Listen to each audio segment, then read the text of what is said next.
Luar biasa. Iya, hari-hari ini kita harus banyak bersyukur melihat keadaan, melihat situasi, dan saya yakin tidak ada pilihan lain selain kita bersyukur. Nah, kita mau belajar saudara, orang yang bersyukur itu ya seperti apa kita bersyukur kepada Tuhan.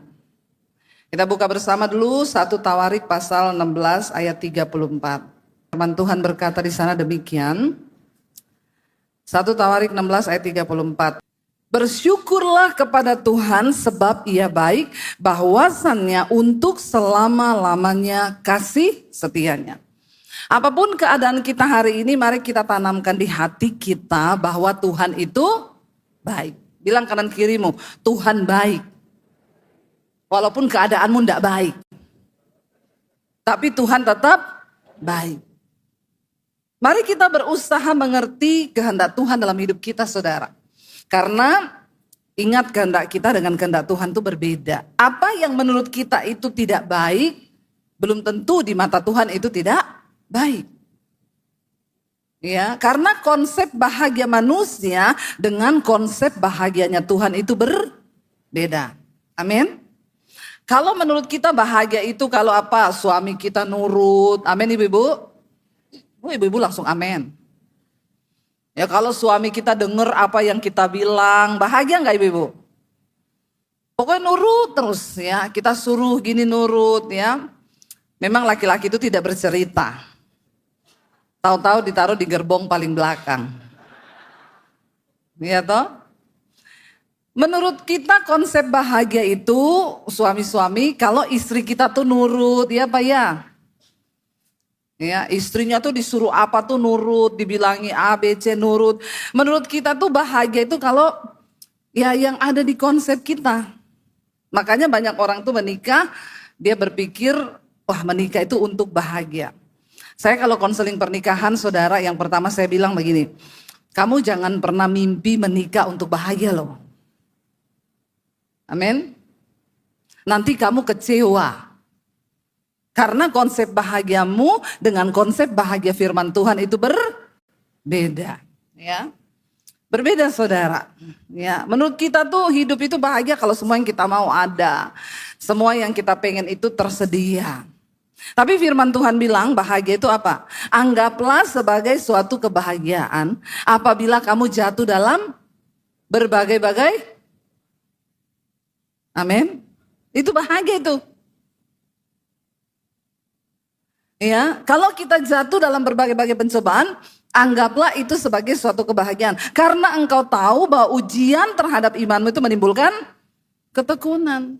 Ketekunan menimbulkan tahan uji. Dan kalau sudah tahan uji menerima mahkota Amin. Karena itu jangan pernah bilang Tuhan itu tidak baik. Kenapa kita harus bersyukur bahwasannya untuk selama-lamanya itu Tuhan itu baik. Walaupun kita rasa keadaan kita tidak baik. Tapi kita harus percaya bahwa Tuhan turut bekerja dalam segala perkara untuk mendatangkan kebaikan hidup kita. Ya itu. Kenapa kita harus bersyukur? Karena Tuhan itu baik. Ya, tanamkan dalam hati kita dulu saya walaupun susah, saya berusaha menanamkan di hati saya Tuhan itu baik. Kalau orang sudah menuduh Tuhan itu tidak baik, wah bahaya saudara. Mana Tuhan bu? Katanya Tuhan ada, katanya Tuhan baik, katanya rencana Tuhan begini, katanya kenapa saya begini? Ya, jangan pernah menuduh Tuhan itu tidak baik.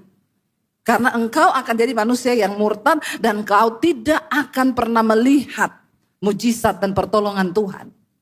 Lalu yang kedua saudara. Nah saya mau bilang kalau Tuhan itu baik, kita ini merasakan kebaikan Tuhan kan. Siapa yang sudah merasakan kebaikan Tuhan? Angkat tangan. Contoh kebaikan Tuhan itu apa? Ada yang bisa sebut satu aja contoh kebaikan Tuhan.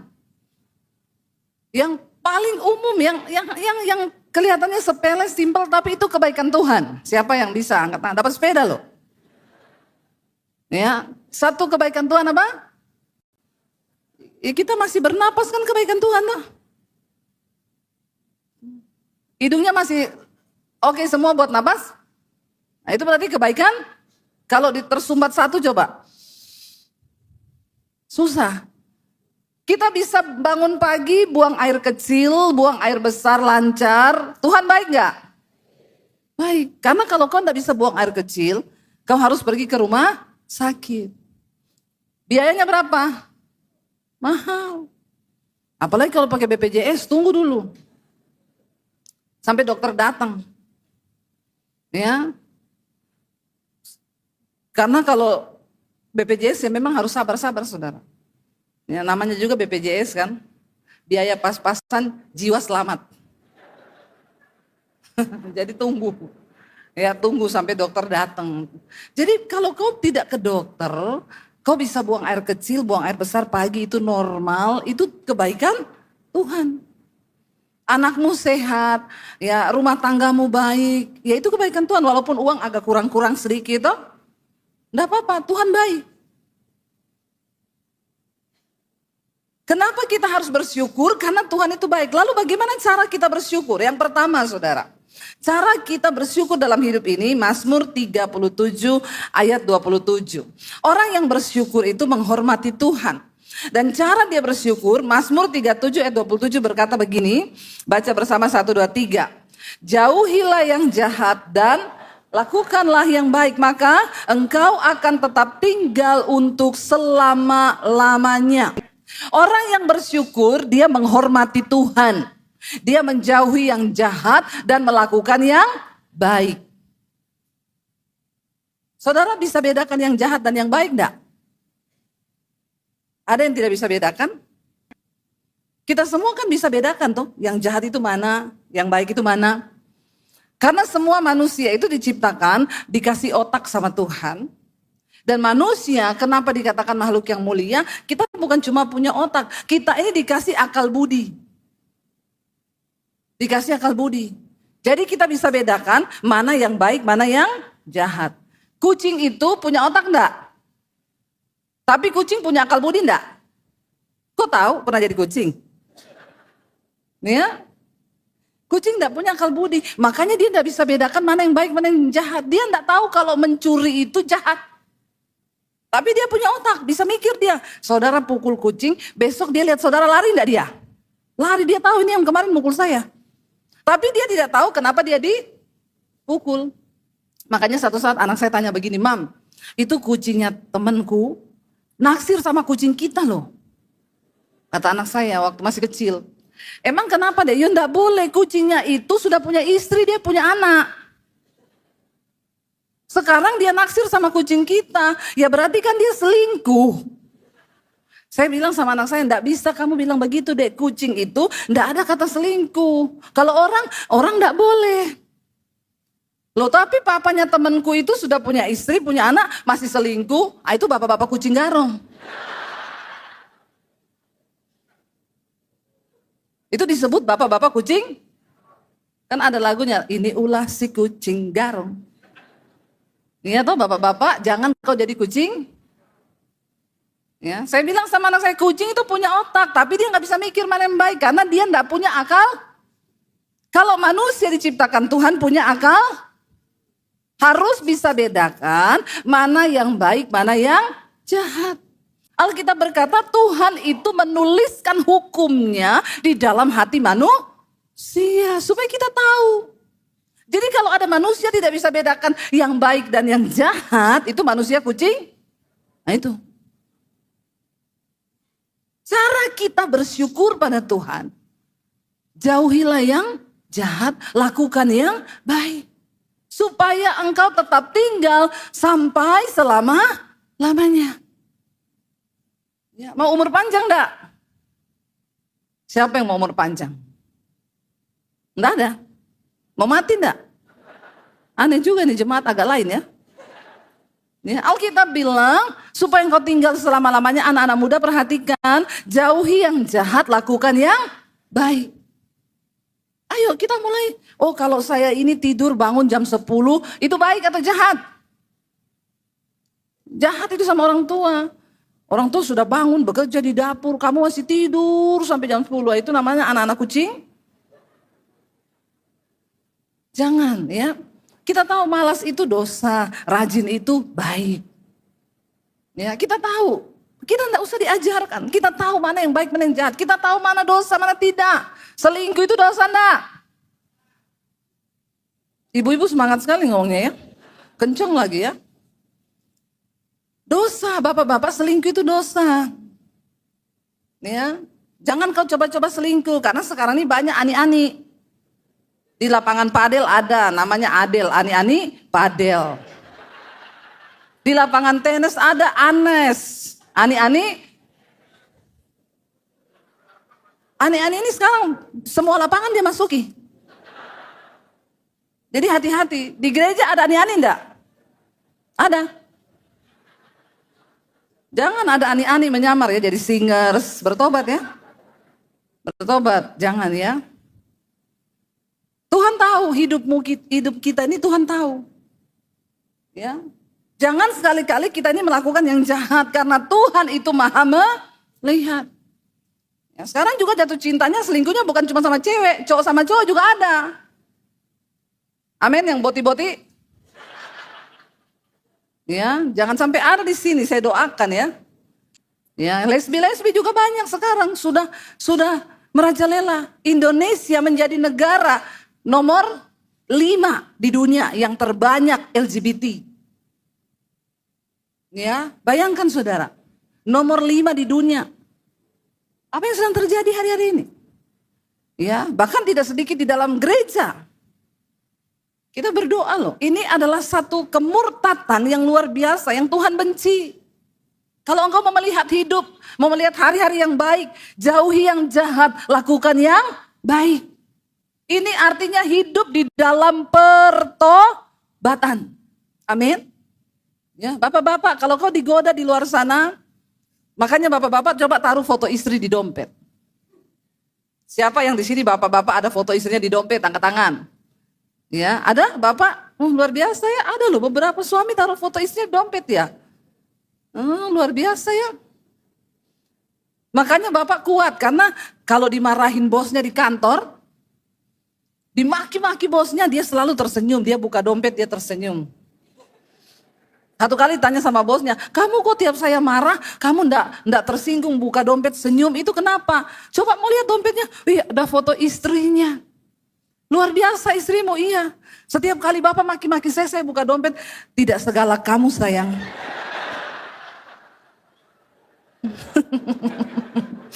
Ternyata bos saya tidak segala kamu. Ya, jadi ternyata masih ada yang lebih. Siapa? Bertobat. Istri-istri ini juga perlu bertobat. Ya, jangan kau di rumah kayak anjing galak. Kasihan suamimu. Ya, jadi kita berdoa supaya hidup kita ini menjadi berkat. Karena saya pernah konseling ada ibu-ibu bilang sama saya gini, Bu, saya itu cemburu loh sama anjing suami saya.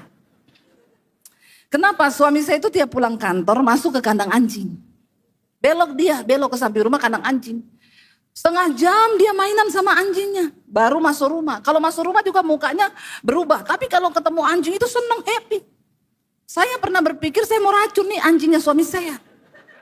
Ini kisah nyata loh, bener orang konseling sama saya. Bu, daripada ibu racun anjing suami ibu, ibu berdosa. Lebih baik ibu belajar dari anjing. Amin ibu-ibu. Ibu perhatikan, kenapa suamimu suka ke kandang? Ibu tahu saya ini punya anjing di rumah, Bu. Saya pulang ya, saya belum kelihatan muka saya. Baru bau saya di luar, itu anjing udah lompat-lompat dalam rumah. Udah teriak-teriak, lompat-lompat. Begitu saya masuk, dia peluk saya, dia cium. Amin ibu-ibu. Jadi ibu coba praktekkan. Saya bilang besok kalau suamimu pulang, sebelum dia ke kandang anjing, ibu sambut dia dulu seperti anjing itu suka mencium. Kalau ketemu tuannya, iya toh, coba ibu begitu setengah jam. Kata istrinya gini, saya juga sih seperti anjing Bu. Kalau suami saya pulang, saya gini. Oh itu anjing gila Bu. Rabies, itu rabies. Amin ibu-ibu. Ya, kita belajar saudara. Jauhi yang jahat, lakukan yang Kalau kita tahu itu baik, kenapa? Jangan marah lama-lama, sebentar saja. Oh, marah itu jahat. Kalau ketawa senyum itu baik, berbuat baik. Jauhi yang jahat, lakukan yang baik. Hidupmu pasti diberkati. Itu simpel aja, dan kalau kita mau nurut firman Tuhan, maka kita pasti berbahagia. Lalu yang berikutnya saudara, bagaimana cara kita bersyukur kepada Tuhan? Karena Tuhan itu baik, ya, kita harus menyatakan ungkapan syukur kita kepada Tuhan. Alkitab berkata begini, kita baca Mazmur 28 ayat 7. Tuhan adalah kekuatanku dan perisaiku. Kepadanya hatiku percaya. Aku tertolong, sebab itu beria-ria hatiku dan dengan nyanyianku aku bersyukur kepadanya. Bagaimana cara kita bersyukur kepada Tuhan? Dengan menyanyi, memuji Tuhan. Tersenyum.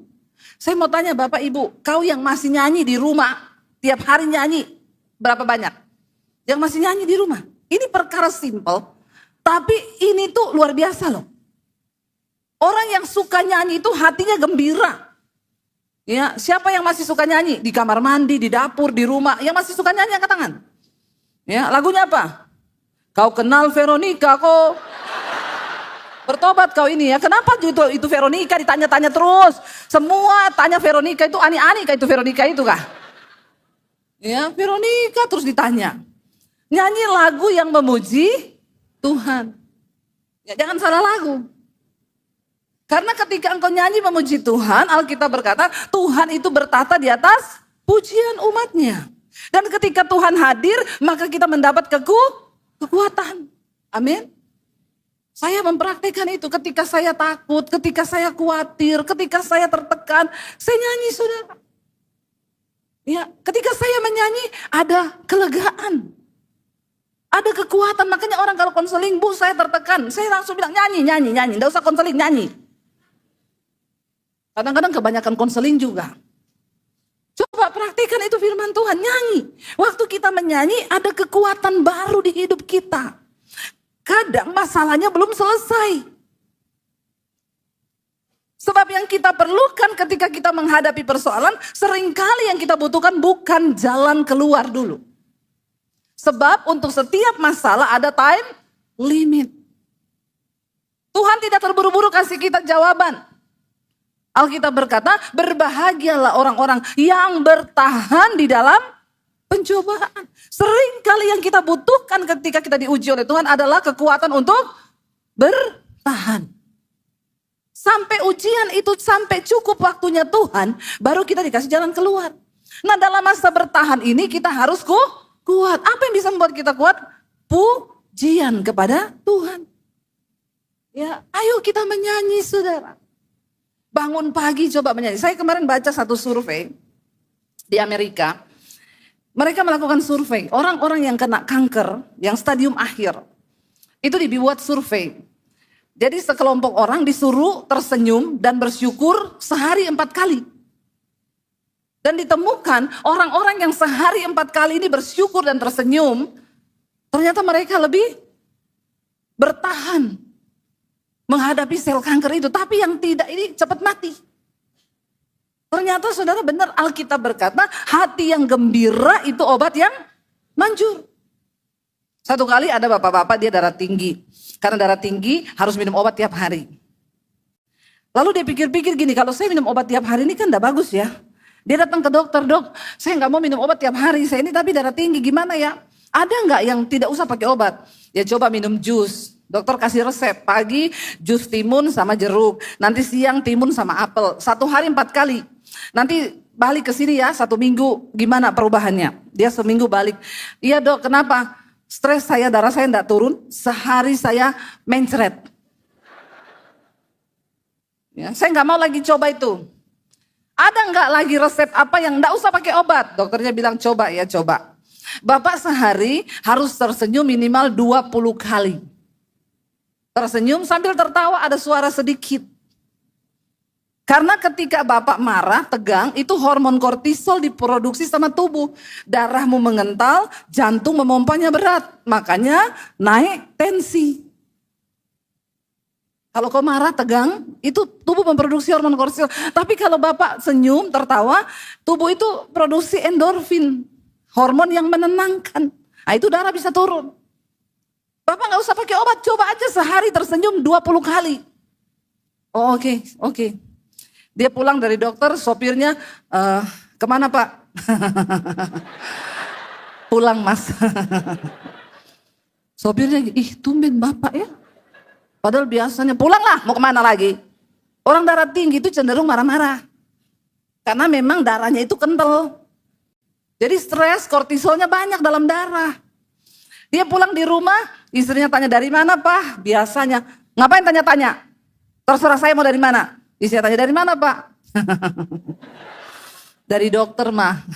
Oh, istrinya gitu, tumben. Biasanya marah, dia hitung sudah 2 kali. Besok pagi dia bangun saudara, anaknya di meja makan, istrinya sudah tegang semua kalau bangun pagi. Pasti langsung, gimana kuliahmu? Jangan buang-buang uang ya kamu, papa kuliahin kamu itu mahal, makanya sekolah yang benar.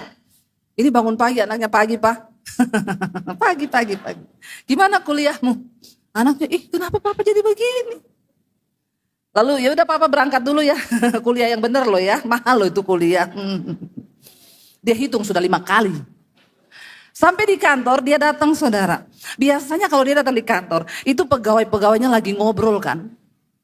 Bapak ini setiap kali datang, ini bapak ini dia itu ada roh kuda merah.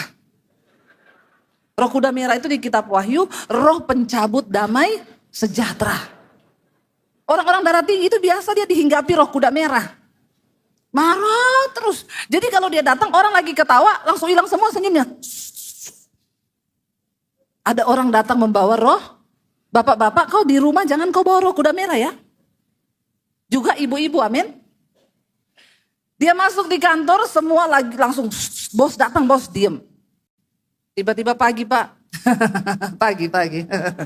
Lu kok jadi begini? Dia masuk ke ruangan, pegawainya mau antar laporan. Biasanya kalau ngantar laporan ini yang paling sengit. Dia maki-maki kalau ada salah satu angka, goblok kamu, kenapa bisa salah? Begini. Diketok, Pak pagi Pak mau antar laporan. Oh iya, duduk. Silakan jangan salah ya. Ada yang salah saudara. Dia bilang, kok salah ya ini goblok ya? Kenapa ya goblok? Gobloknya tetap. Tapi dengan senyum. Jadi beda arti, ya tak? Sama-sama goblok tapi senyum goblok banget ya. Dan saudara tahu 1 minggu dia praktekkan itu. Dia balik ke dokter, dok saya gak minum obat loh, darah saya normal. Alkitab itu gak pernah bohong. Hati yang gembira itu obat yang. Coba praktekkan bapak-bapak. Lihat istrinya senyum coba. Istri-istri juga senyum coba istri-istri. Sama suami ya senyum ya. Bangun pagi senyum, lihat suami senyum, amin. Masak senyum, amin. Kau enggak usah pergi tarik-tarik benang. Enggak usah tarik kabel, tarik kawat. Ya, maka wajahmu itu pasti berseri-seri. Coba praktekkan bangun pagi nyanyi, bersuka cita. Maka beda saudara. Ya orang akan kok beda, ya beda karena kita di hati itu orang sekarang itu orang bersyukur itu sudah jarang.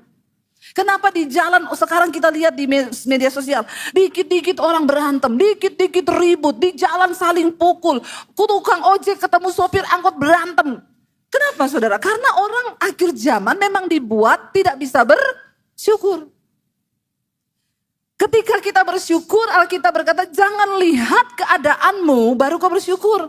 Karena ucapan syukur itu tidak tergantung dari keadaan.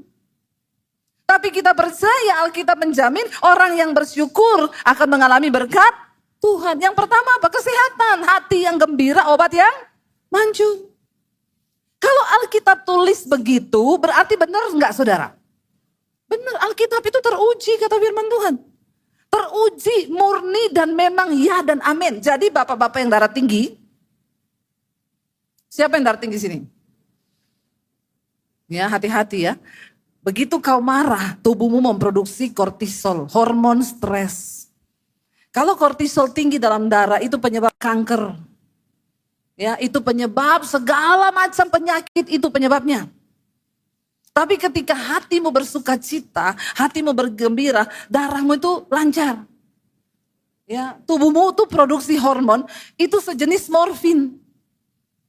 Namanya endorfin, itu bikin kau melayang, bikin kau bersuka cita, tubuhmu sehat. Dalam tubuh kita itu sudah ada morfinnya. Dan itu keluar setiap kali kau tertawa. Amin. Ya, makanya saling menertawakan lah, amin. Saya sama suami kadang begitu saudara, kita lucu-lucuan. Yuk saling tertawa, yuk kita lihat-lihatan, terus kita tertawa-tertawa berdua. Agak gila sih memang. Tapi gak apa-apa, gembira kan? Sukacita kan? Ya, itu menambah kesehatan kita, menambah iman kita. Makanya Alkitab berkata di sini bahwa Daud itu menulis, pemazmur berkata begini saudara, tadi dia bilang, Tuhan adalah kekuatanku dan perisaiku. Kepadanya hatiku percaya, aku tertolong, sebab itu hatiku beria-ria. Dan dengan nyanyianku, aku akan bersyukur kepadanya. Nyanyi saudara. Kita bisa mengalahkan iblis itu dengan pujian penyembahan. Saya pernah doakan orang kerasukan. Waduh, rambutnya panjang berdiri ke atas, matanya mau keluar merah. Saya bilang, Tuhan nih setan, bener nih Tuhan setan. Saya mau lari saudara. Karena saya takut lihat. Saya tengking, dalam nama Yesus. Pertama dia panas. Saya tengking lagi, dia ketawa lihat saya. Waduh, saya takut. Saya mau lari, tapi kalau saya lari saya kalah. Lalu saya berdoa, Tuhan ngapain? Ya, enggak usah ditengking, nyanyi, naikkan pujian. Ya, saya ambil gitar itu saya nyanyi. Ya, saya nyanyi, ada kuasa dalam darahnya, darah domba Allah. Dia terlempar di ruangan itu saudara, dia terbang dari sana ke sini terbang, itu kursi jatuh semua. Saya nyanyi, ada kuasa dalam darahnya, darah anak domba Allah. Saya di situ baru melihat kuasa pujian penyembahan. Waktu engkau memuji Tuhan, hadirat Tuhan turun. Bahkan setan juga tidak betah tinggal di rumahmu. Amin. Roh marah pergi, roh kuda merah pergi. Ya, tapi kalau engkau tidak bersyukur, tidak memuji Tuhan, tidak bernyanyi, di rumahmu penuh setan. Tiap hari marah, ngamuk, piring terbang, anak ngamuk, orang tua ngamuk. Kita sudah di neraka walaupun kita masih di dunia. Karena hal kerajaan surga itu, kebenaran, damai sejahtera dan sukacita. Tarik hadirat Tuhan turun, atmosfer surgawi turun atas rumahmu. Dan Tuhan berkata, kalau ada orang yang hidup rukun bersama, kesitulah berkat Tuhan akan diperintahkan. Karena kita hidup dalam sukacita dan damai sejahtera. Ayo praktekkan itu saudara. Ada kuasa dalam pujian penyembahan. Ya, saya praktekkan itu ketika takut datang saya nyanyi, saya mengucap syukur. Lalu saudara, di sini saya pengen kita lihat ya. Daud berkata begini, di Mazmur 42 ayat yang kelima. Ya, Daud berkata begini, mengapa engkau tertekan hai jiwaku? Lalu dia bilang apa? Dan gelisah dalam diriku, berharaplah kepada Allah, sebab aku akan bersyukur lagi kepadanya, penolongku dan Allahku. Ketika pemazmur mengalami tertekan dalam jiwa, kalau kau tertekan, coba jangan buru-buru cari konseling. Nggak usah buru-buru curhat sama besti. Udah gitu telepon, aku lagi tertekan nih, pengen curhat dong. Tapi janji ya, kamu jangan cerita ke siapa-siapa. Dibalas bestinya, kalau kau tertekan, kau curhat sama aku, maka aku ikut. Nah kalau aku tertekan, aku juga harus. Jadi kalau aku cerita masalahmu ke orang, itu bukan aku bergosip, tapi aku juga lagi membuang tekananku. Makanya kau jangan heran waktu kau curhat sama orang, orang bocorin curhatanmu. Karena dia juga Makanya kalau ada masalah, enggak usah cari orang curhat. Enggak usah cari mertua curhat, enggak usah curhat ke ipar. Sering kali curhat-curhat ini bisa bikin orang berantem. Ya telepon teman besti mau curhat nih. Tapi jangan ngomong-ngomong ya. Kau belum ngomong, dia sudah telepon temanmu. Dia mau curhat. Tentang apa? Belum, nanti tak ceritanya. Mati nggak itu saudara? Ya apalagi orang kalau ngomong kan dibumbuin tuh. Kita cerita ubi jadinya kolak. Ditambah gula, ditambah santan. Pemazmur bilang, ketika engkau tertekan, mengapa engkau tertekan jiwaku, gelisah dalam diriku, berharaplah kepada Allah, sebab aku akan bersyukur lagi kepada Tuhan. Bilang kepada jiwamu, waktu kau tertekan, ada masalah, hai jiwaku, bersyukurlah kepada Tuhan. Ngomong sama Tuhan. Kalau tertekan masuk kamar, tutup pintu, doa, nangis. Tuhan, aku bersyukur apa yang aku alami ini. Aku tahu Tuhan turut bekerja mendatangkan kebaikan. Engkau akan merasakan kelegaan. Kelegaan bukan kau dapatkan waktu kau curhat. Kau dapat kelegaan di dalam hadirat Tuhan. Bapak-bapak, kau ada masalah, ya datang di kaki Tuhan. Bapak-bapak ini memang lebih susah. Disuruh curhat sama Tuhan tuh susah. Disuruh percaya Tuhan tuh susah. Kenapa? Karena bapak-bapak selalu pakai logika. Makanya lebih banyak yang botak laki-laki daripada perempuan. Maaf saya bilang, iya karena semua kau pikir dengan otakmu. Makanya jangan kau pikir sendiri, berat hidupmu. Berserahlah kepada Tuhan. Curhatlah kepada Tuhan. Supaya kita mengalami kelegaan di dalam Tuhan. Bapak Ibu, yuk hari-hari ke depan ini berat. Tapi satu hal kita harus percaya, dunia boleh berubah, harga boleh berubah, firman Tuhan tidak pernah berubah. Kalau dia berjanji menyertai kita, maka dia akan menyertai kita, amin. Saya undang para imam musik boleh maju ke depan, mari kita mau datang sama Tuhan saudara. Kita mau bilang kepada Tuhan, kami bersyukur Tuhan. Karena penyertaan-Mu dalam hidup kami boleh mengalami anugerah Tuhan dalam hidup kami. Kita percaya bahwa ketika kita memuji Tuhan, menyembah Tuhan, maka kita melihat anugerah Tuhan tercurah. Kita nyanyi pujian, mulutku penuh dengan pujian.